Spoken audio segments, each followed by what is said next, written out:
부부에 대한 얘기는 시작부터 약간 느닷없어 보이고 거칠게 명령이 떨어집니다. 아내들이여 남편에게 복종하기를 주께 하듯하라. 이렇게 시작됨으로써 모든 여성들이 싫어하는 성경 구절이 됐습니다. 형편을 몰라서 그래요. 제 남편하고 한번 살아보세요. 이런 말이 나옴직합니다. 그런데 그래야 되는 이유를 이는 남편이 아내의 머리됨이 그리스도께서 교회의 머리됨과 같기 때문이다. 그렇게 얘기합니다. 어마어마한 약속이죠. 이 남편이 구주께서 일하시고 이루시고 약속하시고 주어질 그 역할을 맡고 있기 때문에 복종해야 된답니다. 그래서 그리스도에게 하듯 아내들도 범사에 자기 남편에게 복종하라가 나오고, 그 다음에 남편들에 대해서 나옵니다. 남편들아 아내 사랑하기를 그리스도께서 교회를 사랑하시고 그 교회를 위하여 자신을 주심같이 하라라고 나옵니다. 어느 책임이 더 큰지는 사실 알 수 없습니다. 동일한 책임과 명예로운 직분을 주셨다는 것만은 알겠습니다.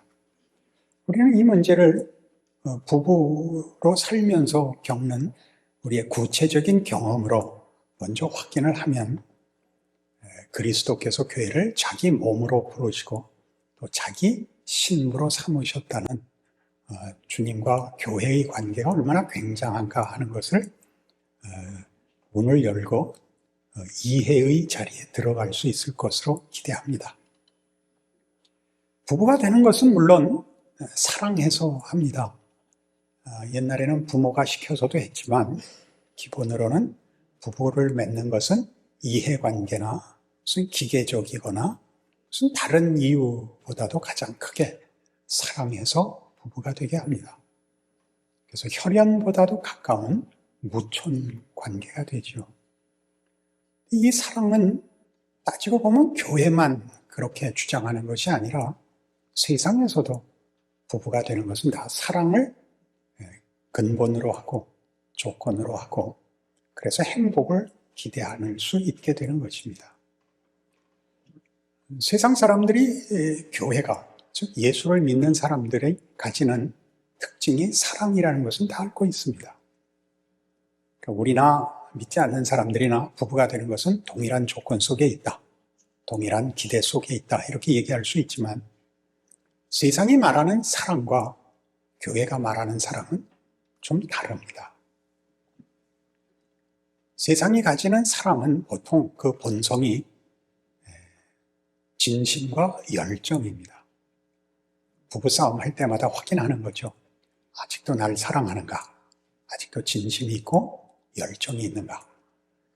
그것이 우리가 사랑을 확인하는 법입니다.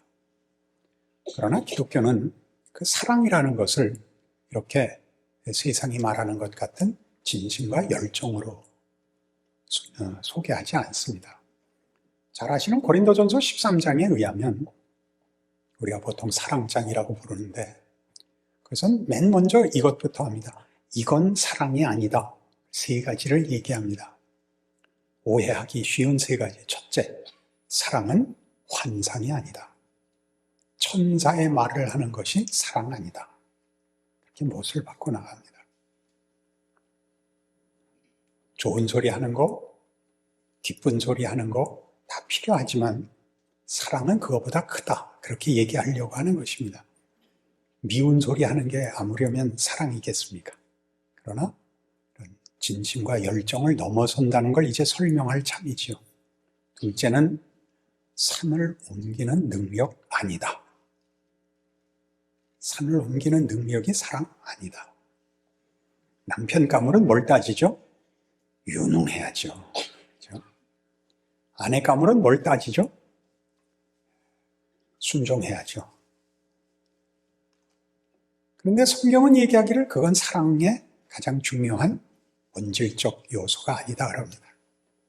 세 번째는 뭐가 아니라죠? 처음에는 뭐였죠? 천사의 말. 두 번째는 산을 옮기는 능력. 세 번째는 자신을 불태워 내어주는 정열입니다. 자기를 불사르는 정열. 당신을 위해서라면 심장을 꺼내줄 수 있어. 이 여자가 꺼내봐. 그렇게는 안 하죠. 이건 아니랍니다. 그럼 뭐냐? 성경이 얘기하는 긍정적인, 적극적인 사랑에 대한 정의는 뭘까요? 사랑은 하고 나올 때 첫 번째가 뭡니까? 사랑은 오래 참는 것. 우리말 번역은 약간 완곡하게 표현되어 있는데 영어 표현이 좋습니다. Love is long suffering. 이걸 직역하면 사랑은 오랜 고통. 여러분들이 지금 겪고 있는 것. 나는 왜 이 사람하고 결혼을 했을까? 그게 사랑이랍니다. 사랑이 식은 게 아니고 그게 사랑이랍니다. 아니 이게 무슨 사랑입니까? 사랑은 행복하고 기쁘고 만족한 것이지 사랑이 어떻게 끝없는 고통이란 말입니까? 그 말을 설명하기 위해서 그 뒤에 반복적으로 다른 단어들을 동원하여 이 말의 뜻을 부여하고 넉넉하고 깊이 있게 설명합니다. 사랑은 온유한 것이다. 사랑은 성내지 않는다. 사랑은 무례히 행치 않는다. 이게 무슨 말이죠? 사랑은 상대방을 존중하는 것입니다. 아내들이여 남편에게 복종하라는 남편의 지위, 하나님이 주신 책임을 존중하라. 남편들은 아내를 사랑하라는 당연히 자기 몸같이 자기 목숨보다 더 사랑하라. 가장 소중한 상대니라. 이렇게 얘기하는 거죠. 근데 이렇게 복잡하게 이야기를 하는 이유가 뭘까요? 세상에서는 사랑이 전부니까 사랑을 책임으로 가지고 사랑을 실천하고 사랑을 결실하고 이렇게 생각을 하고 결혼을 하는데 결혼 생활은 사실 만만치 않습니다. 결혼을 할 때는 사랑의 결실로 그 사랑의 궁극적인 결과를 얻기 위해서 행복을 기대하고 결혼을 합니다. 그러나 성경이 하고 싶은 얘기는 부부가 되는 것은 이제부터 본격적으로 하나님의 사람을 훈련시키는 시작이라고 얘기를 하는 것입니다. 뭐가 다르죠? 둘이 만족을 시켜주는 것이 아니라 둘이 다 상대방이 말하자면 남편이 혹은 아내가 하나님이 나에게 주어 하나님이 요구하시는 아내들이여 남편에게 복종하라. 남편들아 아내 사랑하기를 자기 자신을 사랑하는 것 같이 해라. 라는 말씀이 진짜라는 걸 확인시키는 일을 시작한다고 성경은 약속합니다. 결혼이 시작이죠.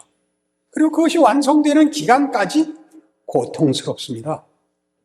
하나님이 만들려고 하는 것이 세상이 말하는 사랑에다 묻어둔 내용같이 진심과 열정의 문제가 아니라 참고 나가야 되는 것입니다. 뭘 참죠? 아내들이여 남편에게 복종하기를 그리스도께 하듯 하라. 남편들 아내 사랑하기를 자기 자신같이 하라. 라는 명령은 이 부부가 되는 것은 하나님이 둘을 짝지어 복을 주려는 하나님의 의도다.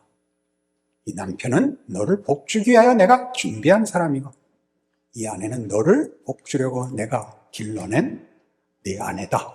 이렇게 얘기하는 것이 오늘의 본문인 것입니다. 그러면 하나님이 준비하여 준 사람끼리 만났는데 왜 끝없는 고통이 그 긴 여정이 필요한가?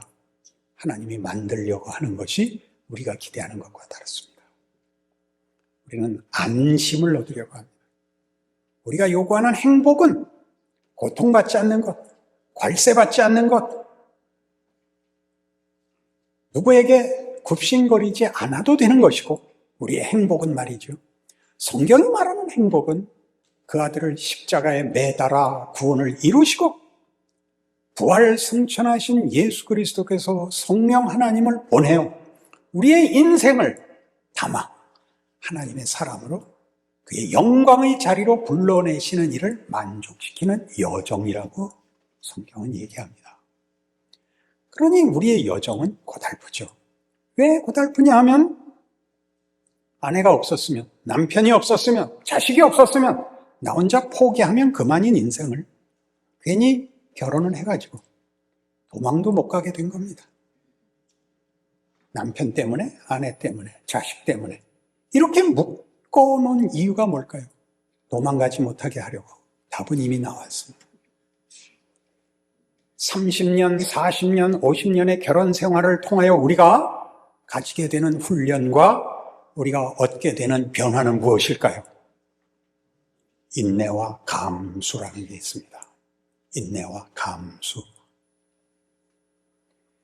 인간이 가지는 최고의 경지는 남에게 고개 숙이지 않고, 남에게 무릎 꿇지 않고, 다른 사람을 내 앞에 무릎 꿇리는 것이지만, 하나님께서는 우리를 지으신 하나님이, 우리를 구원하러 오신 하나님이 우리 앞에 무릎을 꿇는 것으로 그의 영광이 선포되고 있습니다. 여러분 잘 아시는 빌립보서 2장 5절 이하의 말씀이죠. 너희 안에 이 마음을 품으라. 곧 그리스도 예수의 마음. 그는 근본 하나님의 본체시나 하나님과 영광을 나누기를 원치 않으시고 자기를 비워 종의 형체를 가지고 사람으로 나타나서 죽기까지 복종하셨으니 곧 십자가에 죽으십니다. 이러므로 하나님이 그를 지으시는 모든 이름 위에 뛰어난 이름을 주사 하늘에 있는 자들, 땅 아래 있는 자들, 땅 아래에 있는 자들로 모든 무릎을 그 앞에 무릎 꿇려 그리스도를 주라 시인하여 하나님께 영광을 돌리게 하셨느니라. 하나님의 영광은 폭력이 아닙니다. 하나님의 사랑은 이해관계나 힘에 있지 않습니다. 하나님의 사랑은 우리가 놀라는 이 방식, 우리를 지으셨고 우리의 잘못을 용서하러 잘못된 길, 왜곡과 거짓과 부패와 파멸의 자리에 우리를 생명을 주고 영광을 주러 오신 하나님, 무릎 꿇는 방식으로 하나님은 당신의 영광을 선포합니다. 사랑이란 그러는 것입니다. 사랑으로 가는 길의 맨 첫 단계가 뭡니까? 용서, 인내, 섬김. 섬김이죠. 하나님이 우리를 섬깁니다. 부부가 되어서는 이걸 어떻게 배우죠? 할 수 없이 배우죠. 싸워봤자 손해니까. 그래서 대부분 체념하고 삽니다. 하나님이 일하고 있다고 아무도 생각하지 않습니다. 부부가 되면 신기한 것이 뭐냐면 이 세상에서 제일 무서운 사람이 아내입니다. 전 남자니까 남편 입장만 얘기하겠습니다. 아내를 만족시킬 수 없는 날은 집에 가는 게 지옥문을 여는 것 같습니다. 어디 가서 무슨 일을 당해도 그거 같이 무서울 일은 없습니다. 아내가 불만을 표하고 화를 내는 것 같이 무서운 게 없습니다. 오죽하면 술을 먹겠습니까? 왜 이 사람과 결혼했나? 왜 나는 능력이 없나를 지나서 내가 이 아내에게 묶여 있다는 걸 알게 됩니다. 내가 만족하는 것보다 아내가 만족하는 걸 위해서 뭐든지 양보할 수 있는 데까지 끌려옵니다. 기가 막히죠. 그래서 나이가 들면 보통 여자들이 떠들고 남자들이 그냥 침묵하고 있습니다. 부부끼리 싸워서 이기는 정도가 아니라 만나면 공개적으로 남편 흉보는 게 여성들의 말년에 아마 큰 자랑거리인 줄로 알고 있습니다. 그때 그 옛날에 그 컵 집어던지던 남편이, 그 TV 집어던지던 남편이 그 괄세를 묵묵히 집안에서 기르던 삽살개같이 감수하는 걸 보셔야 됩니다. 하나님이 일 그렇게 하십니다. 그게 뭐 멋있냐고요? 왜 하나가 아니라 둘이어야 되는가? 내가 내 만족, 내 성질, 내 박자를 지나서 나 아닌 다른 사람의 박자, 그 사람의 기분, 그 사람의 결정이 나를 기꺼이 순종시키는 여정을 살게 하십니다. 참으로 기가 막히죠. 저는 약간 늘 불공평해 보였습니다. 남자들은 이렇게 아내에게 무릎 꿇리고 아내들은 이렇게 평생 기세가 등등한가. 기도를 많이 하는 중에 하나님이 나중에 답을 주셨습니다. 걱정 마라. 아들이 있지 않느냐. 아들한테는 쪽을 못 쓰더라고요.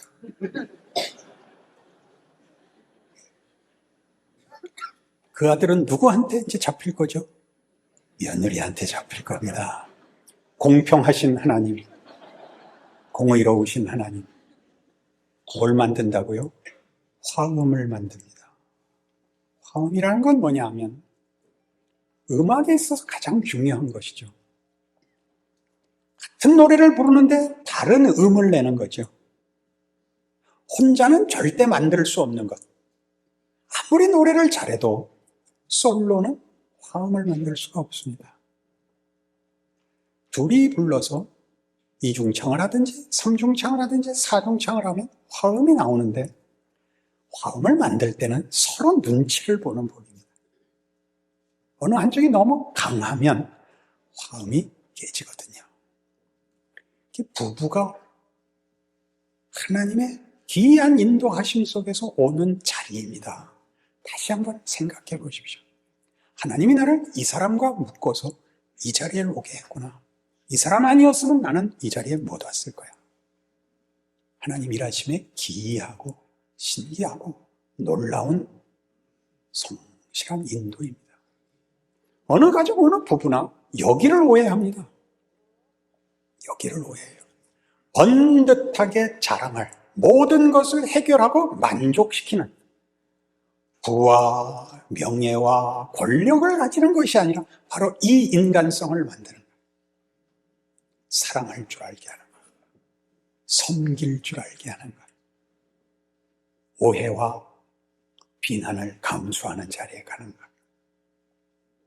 기독교의 위대함을 누군가는 이렇게 증언합니다. 어떤 신이 십자가에 매달려 죽으면서 내가 신이다, 내 앞에 경배해라. 그러면 누가 믿겠냐? 그렇게 얘기했습니다. 맞아요, 안 맞아요? 여러분이 믿는 신이, 우리가 믿는 하나님이 그의 하나님 되신 영광과 우리를 향한 자기의 뜻을 이루기 위하여 그 아들을 보내어 우리 손에 죽게 하는 그런 하나님이 어디 있습니까? 기독교는 그겁니다. 왜요? 사랑이거든요. 그니 부부가 되는 마당에 하나님께서 부부에게 주는 약속과 선포는 이 부부됨은 내가 정한 것이다. 내가 부른 것이다. 내가 너희를 복되게 하려고 짝지어줬다. 그러니 아내들아 남편에게 복종해라. 남편들아 아내를 사랑해라. 그런 요구가 뭐 때문에 나온다고요? 하나님이 누구신지, 우리가 그 앞에 어떤 존재인지, 하나님이 우리에게 만들기 위한 귀한 것을 만들기 위하여 붙들어준 신적 의도, 신적 약속, 신적 운명이라는 사실을 아는 거죠. 그 믿음 위에만 사랑이 제대로 자기 노릇을 할 수 있게 되는 겁니다. 사랑은 진심, 사랑은 정열이 아니라 사랑은 믿음인 것입니다. 우리에게 일어나는 어떤 일도 우리를 예수 그리스도 안에 있는 하나님의 사랑에서 끊을 수 없다라는 선포를 매일 반복하는 것이 우리가 하나님, 왜 이런 일이 일어납니까? 우리 보고 어떡하란 말입니까? 그런 모든 불만과 그런 불평을 잠재우는 그 모든 것이 하나님이 일을 하고 있다는 성실한 도전, 성실한 하나님의 인도, 성실한 하나님의 일하심의 증거라고 그렇게 얘기를 하죠. 그러면서 뭐라고 이 문제를 말미에 엮었죠. 그러므로 사람이 그 부모를 떠나 그 아내와 합하여 한 육체가 될지니 이 비밀이 크도다. 나는 그리스도와 교회에 대하여 말하노라. 교회는 그리스도께 순종합니다. 믿음을 가지고 인내와 진심을 갖추어 순종합니다. 우리가 가지는 어떤 불평도 사실상 불평의 조건이 되어서는 안 된답니다.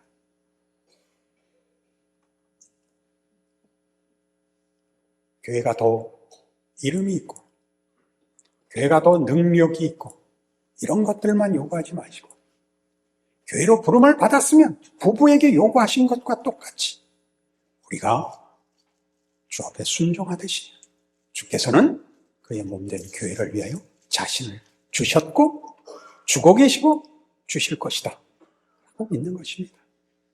그 행복이 드러나는 것에도 있고 드러나지 않는 소속된 교회 안에 모든 교회 회원들 가정마다 차고 넘쳐야 옳습니다. 한국교회는 이 두 번째 문제에 대하여 눈을 떠야 할 때가 온 것입니다. 쓸모있고 확인하고 자랑하고 와 덩달아 이제 가야 할 것 우리가 위대해져야 됩니다. 하나님의 일하심이 부부를 불러 혼자서는 가질 수 없는 것 뭘 만들었다고요? 다른 소리를 내서 음악을 예술을 만들듯이 교회를 세워 하나님은 교회에 부른 모든 하나님의 백성들을 이 복으로, 이 명예로, 이 영광으로, 이 자랑으로 데리고 오십니다. 결과시킵니다. 그래서 이 복이 보이는 것으로 보상이 되지 않아도 우리 안에 있는 감사와 기쁨을 뺏을 방법이 없습니다. 이 두 개가 다 있어야 됩니다. 38년 동안 충분히 있어 온 거 알고 있습니다. 저와 장 목사님이 만나면 제 의견은 소용이 없습니다. 혼자 다 합니다. 본인이 결정하고 본인이 앞서가고 본인이 돈 다 내고 저는 끌려가는 강아지처럼 잘 잡혀가서 잘 먹고 꼬리 흔들고 기뻐서 짖으면 됩니다. 행복합니다. 뭘 더 바라겠습니까? 강아지가 좋은 주인 만난 것 같이 기쁩니다. 주님을 만난 것은 우리에게는 강아지가 좋은 주인 만난 것과 비교할 수 없죠. 그는 우리를 좋아하는 것이 아니라 행복하게 하는 것을 넘어 사랑합니다. 우리를 위해서라면 당신이 희생을 감수하고 막아섭니다. 그렇죠? 남편들이 늘 해야 되는 일이죠. 아내와 가정을 위하여 어떤 것도 남자가 앞장서는 것이 그리스도가 교회에게 한 것 같이 남자가 해야 되는 것입니다. 모든 문제를 해결하라는 것이 아닙니다. 그 역할로 부름을 받고 있기 때문에 알아야 됩니다. 알고 그 자리를 소원하고 노력해야 됩니다. 다른 것으로 대체해서는 안 됩니다.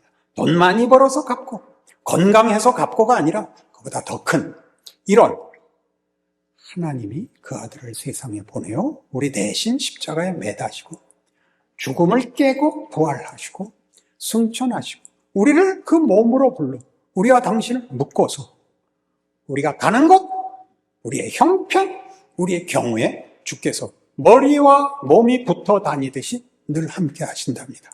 기가 막힌 현실이죠. 여러분이 남편으로 인하여 불만이거나 아내로 인하여 불만이라면 주께서 우리에게 불만을 말씀하실 만도 한데 주께서는 불평하지 않으십니다. 이 에베소서에는 이 교회론이 굉장히 강조돼서 에베소서 1장 보시면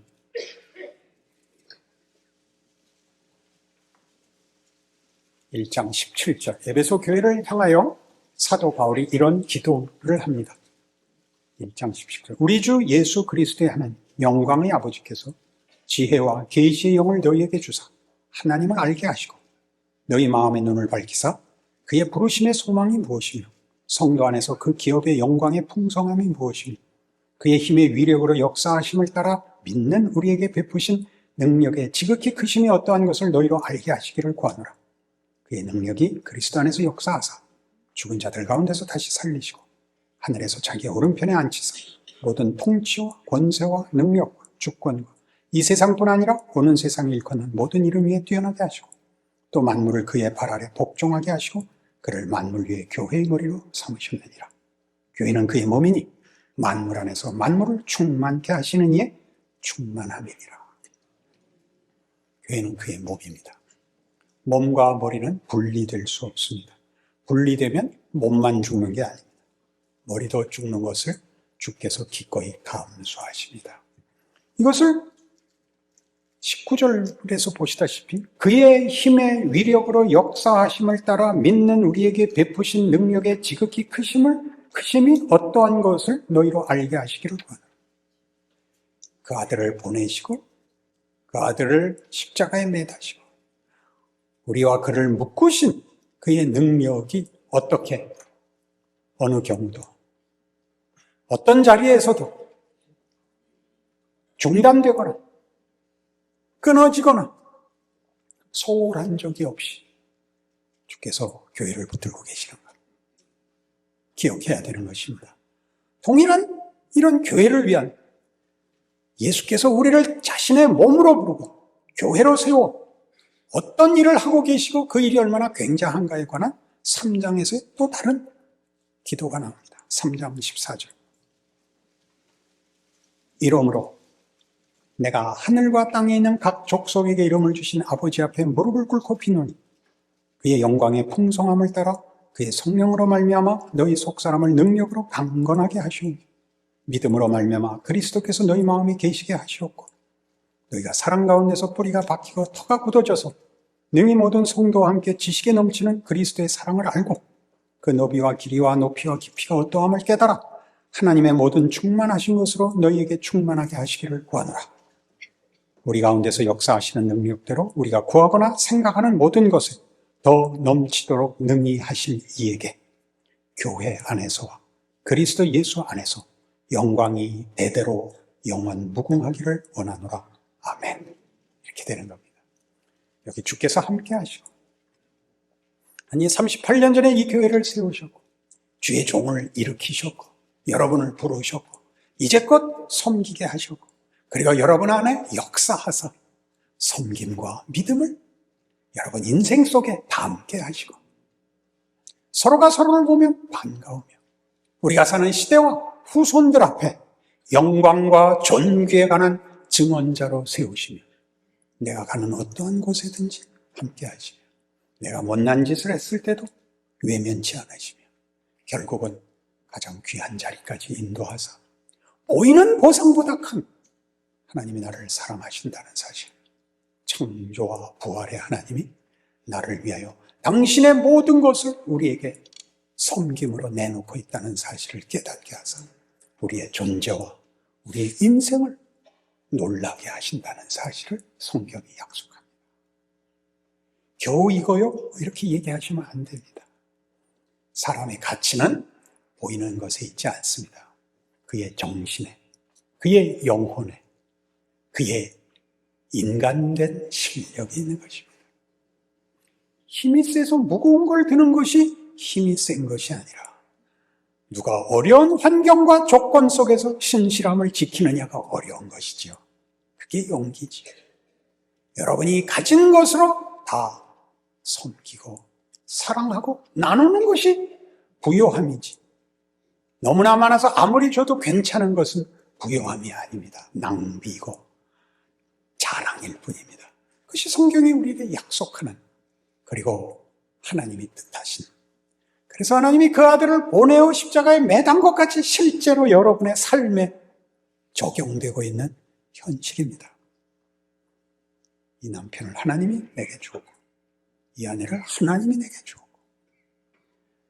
둘을 묶고 하나님이 만들려고 하는 것이 무엇인지 몰라서 편안함만 구하고 형통함만 구하는 바람에 미운 소리만 하고 살았던 우리 부부를 하나님이 안 놓아주셔서 더 깊은 것.